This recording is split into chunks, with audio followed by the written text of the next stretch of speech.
안녕하세요. 토요일 아침입니다.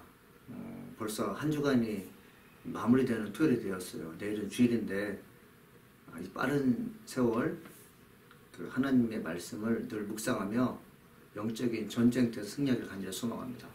오늘은 갈라디아서 3장 6절로 10절 말씀을 가지고 하나님 말씀을 증거하겠습니다. 우리 다 같이 함께 읽겠습니다. 아브라함이 하나님을 믿음에 그것을 그에게 의로 정하셨다 함과 같으니라. 그런즉 믿음으로 말미암은 자들은 아브라함의 자손인 줄 알지어다. 또 하나님이 이방을 믿음으로 말미암아 의로 정하실 것을 성경이 미리 알고 먼저 아브라함에게 복음을 전하되 모든 이방인이 너로 말미암아 복을 받으리라 하였느니라. 그러므로 믿음으로 말미암은 자는 믿음이 있는 아브라함과 함께 복을 받느니라. 무릇 율법 행위에 속한 자들은 저주 아래에 있나니 기록된 바 누구든지 율법 책에 기록된 대로 모든 일을 항상 행하지 아니하는 자는 저주 아래에 있는 자라 하였음이라.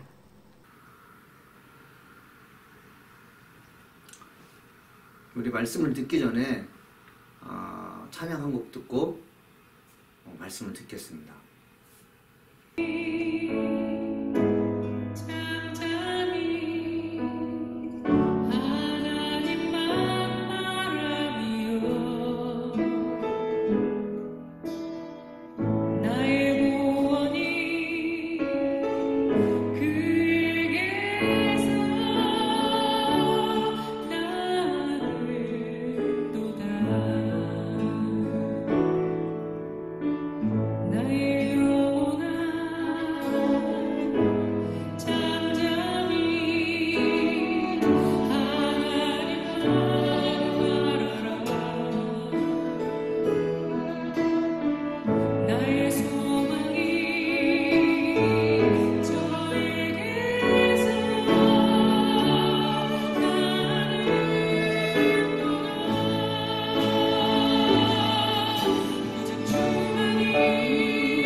잠잠히 하나님만 바라라. 영혼이 있는 사람들, 하나님의 영이 임한 사람들은 한결같이 하나님 말씀이 내게 어떻게 들어오는지 기대하고 있습니다. 성도는 어떤 사람입니까? 하나님 말씀을 기다리는 사람들이에요. 하나님 말씀을 기다리는 것이 신부가 신랑을 기다리는 것처럼 감격에 겨워하는 그 사람은 뭘 하지 않아도 하나님이 제일 좋아하는 사람입니다. 사랑하는 사람은 무엇을 주기 때문에 좋은 게 아니라 그냥 좋은 것입니다. 근데 하나님이 보시기에 그냥 좋은 사람은 어떤 좋은 사람입니까? 말씀을 기다리는 사람들이에요. 여러분 오늘 새벽 예배 시간에 여러분에게 주어진 말씀이 무엇인지 기대하시고요. 주일날 여러분들에게 들려지는 말씀이 무엇인지 기대하는 사람들은 참 영적으로 건강한 사람이고요. 세상에서 가장 행복한 사람인 줄 믿습니다. 오늘 6절에 이렇게 써 있습니다. 아브라함이 하나님을 믿음에 그것을 그에게 의로 정하셨다함과 같으니라. 그러니까 바울이 자꾸만 구체적으로 설명해 주는 것입니다. 할례를 받기 때문에 의롭게 되는 게 아니라 믿음으로 말미암아 사람이 의롭게 된다. 이렇게 얘기하고 있죠. 율법은 모세에게 주어진 거잖아요. 왜 모세에게 율법이 주어졌습니까? 광야 생활하는 백성들이 어떤 일을 했어요? 하나님을 경외하며 예배드리는 것을 좋아하지 않았어요. 계속해서 범죄했습니다. 이런 백성을 관리하는 차원에서 율법이 주어진 거잖아요. 그들의 방종하는 삶을 제한하기 위해서 더 이상 죄를 짓는 것을 묵인할 수 없기 때문에 엄격한 율법에 의해서 통제하기 위해서 하나님께서 모세를 통해서 율법이 주어진 것입니다. 근데 모세보다 앞선 인물이 누구죠? 아브라함이잖아요. 유대인들이 말하는 믿음의 조상 아브라함이잖아요. 아브라함이 어떻게 믿음의 조상이 되었습니까? 할례를 받았기 때문에? 무엇인가 주님을 위해서 했기 때문에? 아니에요. 그는 하나님을 믿었기 때문에 의롭게 되었습니다. 이 창세기 12장은 아브라함이 시작이 나오잖아요. 내 본토 친척 아비 집을 떠나 내가 내게 지시한 땅으로 가라 했을 때 아브라함은 그 말씀을 듣고 하나님께서 말씀하신 곳으로 갔어요. 하나님 내가 어디로 가야 됩니까?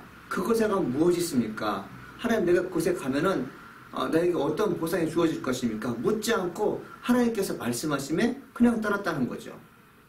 그 믿는 결과 하나님 말씀을 듣고 믿고 따라간 결과 그는 부유한 사람이 됐어요. 믿음의 조상으로서 본이 되는 사람이 됐죠. 자 봐라. 우리가 생각하는 할레파 유대인들아 봐라. 개바 베드로 당신 보십시오. 우리가 유대인인데 우리 믿음의 조상이었던 아브라함이 무엇 때문에 우리의 믿음의 조상이 되었습니까? 하나님 말씀 믿는 것 때문에 그가 의롭게 되었습니다. 그런데 왜 이방인들에게 복음을 증거하는 그들에게 왜 할례를 통해서만이 구원받는다고 했습니까? 아브라함에 이어서 모세가 우리 민족의 훌륭한 지도였지만 모세가 받은 율법은 사람을 구원의 길로 이끌기 위해서 의롭게 되기 위해서 만든 게 아니라 사람이 지은 죄가 무엇인지 엄격하면서 단호하게 백성을 지도하기 위해서 주신 게 율법이지 사람을 구원에 이르기 위해서 의롭게 되게 준 것이 아님에도 불구하고 왜 그들에게 계속해서 율법을 강조하고 할례를 강조하십니까? 라고 계속해서 묻는 것입니다. 그러면서 7절에 이렇게 말해요. 그런즉 믿음으로 말미암은 자들은 아브라함의 자손인 줄 알지어다. 뭐라고 얘기했어요? 믿음의 조상 아브라함이 하나님 말씀을 믿고 듣고 따랐던 것처럼 이 땅에 속한 모든 백성들이 뭐라는 것이요? 유대인이나 헬라인이나 상관없이 하나님 말씀을 믿으면 전부 다 아브라함의 자손이 된 것이에요. 아브라함의 아들, 딸이 되는 게 아니라 아브라함처럼 믿음을 가진 자로서 하나님 나라를 유업으로 받을 수 있다고 사도 바울은 얘기하고 있는 것입니다. 예수 믿고 난 다음에 우리의 삶이 바뀌어야 되는데 뭐가 바뀌어야 됩니까? 신분이 그렇게 중요하지 않아요. 신분이 중요하지 않습니다. 그렇게 중요한 게 아니에요. 갈라디아서 이제 3장 이제 끝절에 보게 되면 그 유대인이나 헬라인이나 종이나 권력자나 그리고 여자나 남종이나 다 같다 이렇게 얘기하잖아요. 그러니까 우리가 이제 신앙생활하면서 교회 내 서열이 나누어지고 권력자들이 있고 그게 중요한 게 아닙니다. 교회에 오게 되면 다 같이 하나님의 사람이고 다 같이 하나님 나라를 유업받을 자라는 것이죠. 이거 외에 뭔가 추가적으로 요구를 하게 되면 내 사람 만나게 되어 있습니다. 그래서 사도 바울은 분명히 얘기해 뭐라고 말한다고요? 그런즉 믿음으로 말미암은 자들은 아브라함의 자손인 줄 알지어다. 아브라함의 자손인 줄 알지어다. 할례를 받기 때문에 아브라함의 자손이 아니라 믿으면 아브라함의 자손이 된다고 얘기하고 있는 거죠. 8절입니다. 그런 또 하나님이 이방을 믿음으로 말미암아 의로 정하실 것을 성경이 미리 알고 먼저 아브라함에게 복음을 전하되 모든 이방인이 너로 말미암아 복을 받으리라 하였니라. 이렇게 되어 있죠. 여러분, 아브라함이 복을 받음으로 말미암아 이방인도 너로 말미암아 복을 받는다는 것이요. 여러분, 우리 중요한 게 있어요. 믿음 생활을 먼저 한 사람들이 하나님을 잘 믿는 것 때문에 복을 받잖아요. 그런 믿지 않는 사람들이 믿음을 가지고 신앙생활 잘하는 사람이 복을 받게 됐을 때 당신은 무엇 때문에 그렇게 복을 받습니까? 라고 묻지 않겠어요? 그러면 먼저 믿는 사람이 뭐라고 말하겠어요? 내가 교회 헌금을 많이 해서 그래요. 내가 잘한 사람을 많이 도와줬기 때문에 그래요. 그렇게 말하면 틀린 대답입니다. 뭘까요? 예수 믿어서 그래요. 예수를 믿으니까 좋은 일이 많이 벌어졌습니다. 그러면 예수를 모르는 사람들이 뭐라고 말하겠어요? 나도 예수 믿으면 복을 받을 수 있겠습니까? 이 복이 뭐냐면 현실적으로 눈에 보이는 물질적 그 충족을 주어지는 그런 복이 아니라 영생을 맛보는 그런 복이겠죠. 세상에 속한 사람들 중에 예수를 믿는 사람들은 사실 가진 것 때문에 그리고 없는 것 때문에 불안해서 예수 믿기 시작한 게 아니라 영적인 갈급증 때문에 그렇습니다. 내면에 죽음이 찾아오게 되고요. 심리적으로 불안하게 되고요. 우울증 기질이 있고요. 뭘 해도 재미가 없는 거죠. 내가 좋은 것을 먹음에도 불구하고 만족이 없어요. 좋은 집에 살아도 행복을 못 느껴요. 좋은 차를 타더라도 한 달 지나면 그냥 다 같은 차인 것이에요. 그런 사람들에게 주어지는 게 무엇입니까? 이 영적인 공허함을 어떻게 하면 해결할 수 있을까에 대해서 고민하고 있을 때 나와 달리 참 평범한데 평안이 있고 행복해 보이고 늘 웃고 다니는 사람 보게 되면 저 사람은 왜 저렇게 웃고 다닐까라고 궁금해하지 않겠습니까? 그때 그 사람 찾아왔을 때 당신은 나보다 모든 면에서 열악한 것 같아요. 어떻게 그렇게 늘 웃음을 잃지 않고 사십니까? 라고 물어봤을 때 어떻게 대답합니까?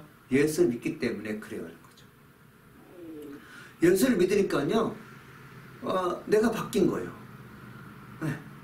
뭐 주변에 뭐 환경이 바뀐 게 아니에요. 내가 바뀐 거예요. 그래서 여러분들 사람이란 어떤 사람을 좋아합니까? 바뀌어있는 사람을 좋아하는 것이에요. 막 바뀌려는 사람에게 기대를 갖는 거죠. 영적으로 침울해 있으면서 늘 염려 가운데 사람들은 걱정거리가 되는 사람이지만 누가 봐도 참 그런 웃을 만한 조건이 되지 않음에도 불구하고 웃는 사람들이 있어요. 그 사람들이 좋아하는 것입니다. 그게 무엇 때문에 그렇다고요? 아브라함이 하나님을 믿음으로 인하여 복을 받음으로 말미암아 이방인들에게 샘플이 됐어요. 아브라함처럼 살려면 어떻게 될까? 아브라함이 뭐라고 말했을 것 같아요? 하나님 믿어라. 그러면 너희들도 나처럼 복을 받는 사람이 될 거다. 이렇게 얘기하는 것이죠. 그러면서 9절에 이렇게 얘기합니다. 그러므로 믿음으로 말미암는 자는 믿음이 있는 아브라함과 함께 복을 받느니라. 아멘. 아브라함과 함께 복을 받는다. 사랑하는 여러분, 하나님을 믿으면 복을 받습니까? 예, 복을 받습니다. 모든 것은 마음먹기에 달려있어요. 그죠? 일체 유심주라는 여러 말이 있잖아요. 모든 게 마음먹기에 달려있어요. 내가 어려운 일을 당했음에도 불구하고 한번 해보겠다는 결심이 서게 되면요. 일을 마치는 것을 볼 수 있어요. 우리가 이 땅에 살면서 하나님께서 주시고자 하는 그 좋은 것들을 누리고 살 수 있는 자격 누력이 있습니다. 신분이 있어요. 근데 그 시작점이 언제냐면 예수님의 말씀 믿을 때 가능한 것이에요. 우리가 애를 쓰고 힘을 써도요. 안 되는 것들이 참 많습니다. 근데 여러분 안 되는 것이 많음에도 불구하고 하나님께서 나와 함께 하심으로 말미암아 기적이 상식이 되고 그리고 내게 주어진 모든 어려운 일들을 극복하고 나여 남들에게 말할 수 있는 자격, 증인이 될 수 있다는 그런 확고한 신념이 언제부터 생기냐? 하나님을 믿을 때 가능한 것이에요. 주님과 함께 시작해보는 것이에요. 예수와 함께 죽고 예수와 함께 살 수 있다는 강력한 믿음이 내게 주어지게 되면, 확신이 심어지게 되면 일은 시작된 것이고 결과는 좋아지는 것입니다. 그래서 여러분들, 아브라함이 하나님 믿음으로 말미암아 복을 받은 것처럼 우리도 마찬가지예요. 우리는 유대인이 아니지만 하나님 믿음으로 말미암아 영적으로 아브라함처럼 믿음의 후손이 되었고, 그리고 믿음의 씨앗을 남길 수 있는 사람이 된 것이에요. 믿음으로 영적인 축복, 믿음으로 삶의 축복 가능하다? 그렇지 않다? 예, 충분히 가능한 것이죠. 그러면서 10절에 그렇게 써 있습니다. 무릇 율법 행위에 속한 자들은 저주 아래에 있나니, 기록된 바 누구든지 율법책에 기록된 대로 모든 일을 항상 행하지 아니하는 자는 저주 아래에 있는 자라 하였습니다. 율법 행위에 속한 자가 저주를 받는데요. 여러분, 성경 말씀 속에서 이제 사도 바울이 극단적인 표현을 해요. 저주 받을 것이다, 어리석은 자다, 이렇게 얘기하잖아요. 무릇 율법 행위에 속한 자들은 저주 아래에 있다 돼 있어요. 이게 무슨 말입니까? 여러분, 저주라는 것이 무엇일까요? 이제 더 이상 내가 원하는 것을 할 수 없는 것을 저주라고 합니다. 내가 살고 싶어도 살 수 없는 형태가 저주예요. 하나님 주시는 고요한 깨끗한 정신을 가지고 세상을 살아가야 되는데, 그것이 여러분 존재하지 않고 나를 기능케 하지 않고 악한 영이 내 마음까지 찾아와서요, 정말 사람들이 이해할 수 없는 악한 일을 행동한다는 것은 저주 아래 놓이는 것이에요. 율법이 그렇다는 얘기예요. 율법의 행위가 바로 그것을 가능한다는 것이에요. 예수 믿고 구원받아서 신앙생활을 잘하고 있는데 사사건건 그것은 성경에서 원하는 게 아니야, 이것이 잘못됐어 라고 계속해서 충만하게 따라다닌다고 생각해 보십시오. 그러니까 영적으로 자유함을 얻었는데 성경에서 제시하는, 율법이 제시하는 그런 모든 조건들이 사람을 부자유하게 한다는 것이에요. 이러면 되겠습니까? 아니죠. 그래서 또 뭐라고 말하고 있느냐면, 누구든지 율법책에 기록된 대로 모든 일을 항상 행하지 아니하는 자는 저주 아래 있는 자라 하였습니다. 여러분, 율법대로 살 수 있을 것 같아요? 율법대로 살 수 없습니다. 율법을 잘하는 재판장들이 죄를 지은 사람들 심판해요?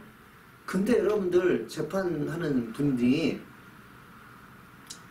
은밀하게 강간을 하고 있다고 생각해 보십시오. 은밀하게 죄를 짓고 있다고 생각해 보십시오. 그런데 재판을 받고 오는 사람이 나와 똑같은 죄를 졌어요. 나는 들키지 않았기 때문에 죄가 없지만, 재판을 받는 사람은 들켰기 때문에 죄인으로 재판관에 쓴 것이에요. 들키지 않았기 때문에 죄를 짓지 않았다고 남들에게 인정받는 재판관은 율법을 잘하는 사람인데, 그 입에서 당신은 죄를 졌기 때문에 죽음에 아니면 어떤 그 벌금형에 처합니다, 이런 선고를 내릴 수 있다 없다? 있다는 것이에요. 이게 무엇입니까 여러분들? 죄 가운데 거한 사람들, 율법의 기준을 해서 죄가 하나도 없는 사람이 재판을 해야 되는데 자기도 죄인임에도 불구하고 율법을 이용해서 사람을 심판한다? 다 같이 죄인이라는 것이죠. 그래서 사도 바울이 얘기하는 것이요, 율법을 알고도 죄를 지는 사람들, 율법을 모르고 죄를 지는 사람은 다 같이 저주하는 사람이다. 근데 이 율법 아래 살게 되면 하나같이 모든 사람이 자유가 없고 불안한 것인데, 어쩌면 너희들은 계속해서 율법의 중요성을 강조하느냐? 예수를 믿고 살 때 자유함이 의롭게 있는 것이 아니냐? 여러분, 우리가 죄 가운데 빠져 살고 있을 때 예수를 만나게 되면 여러분, 우리가 자유함을 느껴져요. 무엇에 자유함을 느끼십니까? 죄를 짓지 않겠다는 자유함을 느껴져요. 어떻게 하면 나쁜 짓을 할까 대해서 그걸 궁리하는 것을요, 버릴 수 있다는 것이죠. 어떻게 하면 죄를 줄 수 있을까 대해서 고민하는 그 자체는요, 죄가 나를 구속한 것이에요. 그런데 예수 믿고 난 다음에 성령이 임하니까 뭐예요? 그런 것에 대해서 관심이 없는 거예요. 사도 바울이 얘기하는 것입니다. 갈라디아 성도 여러분, 여러분들이 한때는 성령 충만한 가운데 살 때는 죄 짓는 것에 대해서 그게 신경 쓰지 않았지 않습니까? 그런데 성령으로 시작해서 육신으로 남게 됐을 때 어떻게 하면 죄를 짓게 될 것인가를 고민하고 있지 않습니까? 그 죄를 짓게 된 고민에 대해서 그 죄값을 치는 것이 율법으로 정한 것인데 계속해서 그렇게 살고 있습니까? 라고 물어보는 것이에요. 아침에 하나님 말씀 듣는 여러분들, 예수를 믿을 때 자유함이 있어요. 더 이상 죄와 친하게 죽고 싶은 마음이 없는 것입니다. 근데 율법이라는 것이 나를 억누르게 되고 나를 지배하게 되면 어떤 일이 벌어지는 것이에요? 율법대로 살려고 하지만 율법을 피해서, 법망을 교묘하게 피해서 죄를 짓게 되는 것입니다. 그러니까 법을 피하면서 사는 사람들은요, 얼만큼 교활한 것이요, 얼만큼 여러분들 똑똑하지 않으면 그 일을 못하는 거잖아요. 이걸 원하느냐? 그럴 수 없다는 것이요. 우리가 믿음으로 의롭게 된 사람들은 모든 죄에서 구속당하지 않고 자유롭기 때문에, 여러분들 할레파 유대인들이 말하는 거짓 그 말들을 듣지 말고 믿음으로 나를 의롭게 된다는 그 사실 하나만 가지고 살았으면 좋겠습니다라고 사도 바울이 강력하게 얘기하는 것이죠. 사랑하는 여러분, 토요일 아침 말씀을 듣는 여러분들에게 예수님께서 여러분과 함께 하시는 말씀과 주어진 축복이 무엇인지 여러분 알기를 원합니다. 그것은 뭐냐면, 내가 더 이상 죄의 종로로 타지 않고 자유롭게 선한 일을 할 수 있다는 것입니다. 그런 영적인 열매들이, 그런 축복의 삶이 앞으로 계속해서 주어지기를 소망합니다. 기도하시겠습니다. 예수님, 오늘도 우리에게 말씀을 증거하시니 감사드립니다. 하나님, 우리가 예수 믿었기 때문에 죄의 종이 아니라 영적인 힘을 갖는 자로서 하나님 죄는 멀리하고 영적인 일에, 또 하나님 선한 일에 최선을 다할 수 있게 하시니 감사드립니다.